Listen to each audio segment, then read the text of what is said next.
Ang unang pares, Hugot Buddies, Hana Adriano and Emmanuel Pascador. Yun, oh. Nakita nyo yun, hinahawakan sa pisngi. Oo, grabe yun. Grabe yung chemistry. Sa dulo lang silang umiti. So, sa buong performance, ano talaga eh. Nagpapansinan. Karakter eh. Pero palakpak ng palakpak yung mga hurados natin. Grabe. Yes, nararamdaman mo na nagugustuhan nila. Yung, well, yun ang tingin ko, ha? Yes. Iba, tsaka yung mga ngiti nila, iba eh. Oo, iba rin sa, di ba, yung pag gustong-gusto nila, gano'n yan.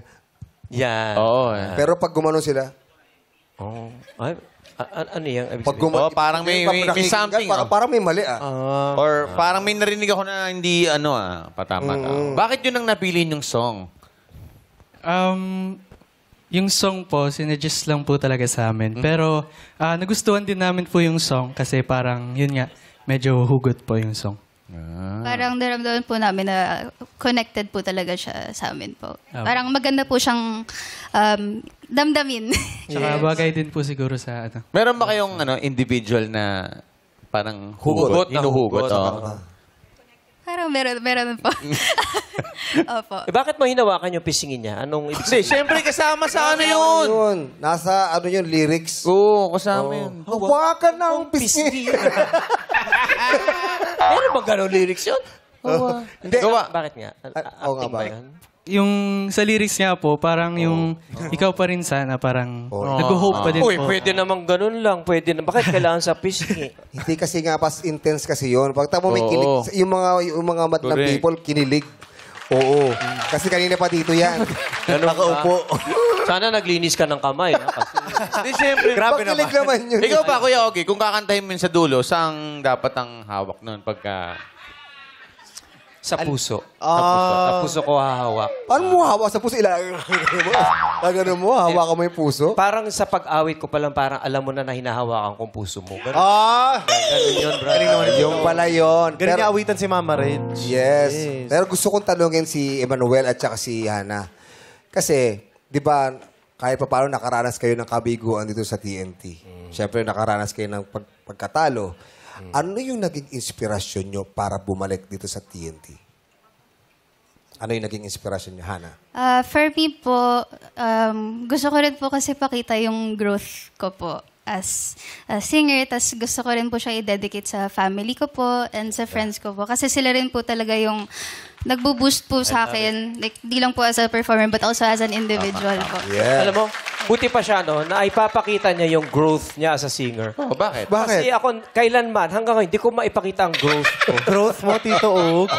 Yeah. Alam mo, po ba? kailangan mo lang ng hawakan yung puso mo. Si Emmanuel. Eman. Ako naman po, siguro yung family ko din po. And then parang gusto ko lang din po bumalik ng parang iba na parang yun nga po, parang may growth din po na nangyari sa akin pagkatapos ng last TNT. Yes. Yan. Ang performance nyo kaya, meron din bang growth sa ating Yan. mga hurados? Eto na, Masabi tanongin natin ang ating mga hurados. Anong masasabi nyo sa ating pagtatanghal ng Hugot Buddies? Alright, ako muna. Okay, Emmanuel and Hana, that was a very beautiful performance. Beautiful in all aspects. Alam niyo yung elements of a good duet, lahat ginawa niyo kanina. Number one, the chemistry. Wala, kung hindi namin kilala yung background ninyo, parang may something kayo eh. Iba eh. The chemistry is so, ang lakas. The authenticity, very sincere yung performance ninyo. Talaga in-embody niyo yung meaning ng song. You were so controlled and you were listening to each other, which is important. Walang naglalamangan, walang bumibida. It was pure teamwork. Check kayo sa dynamics, check kayo sa volume. Wala akong masabing negative. That was a beautiful performance. I will just second and isa-second ko lang and talagang i-assert ko talaga na yung importante dito pag duets, it's listening to each other. That's why the dynamics work. Kasi sabay kayo sa lahat. Sa emosyon, lahat. Technically, where you go up, where the volume goes down. Kasi nakikinig kayo sa isa't isa. That's the most important thing. Even story-wise, kung hindi kayo nag-uusap sa kanta, walang maniniwala sa kwento. At dahil nakikinig kayo sa isa't isa, napakaganda, napakahusay. Congratulations.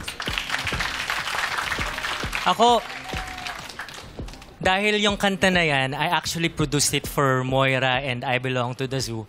Kabisado ko yung ano niyan yung bawat sulok ng dynamics ng duet ng kanta na yan. And ang masasabi ko lang, you did so well. Ang galing-galing.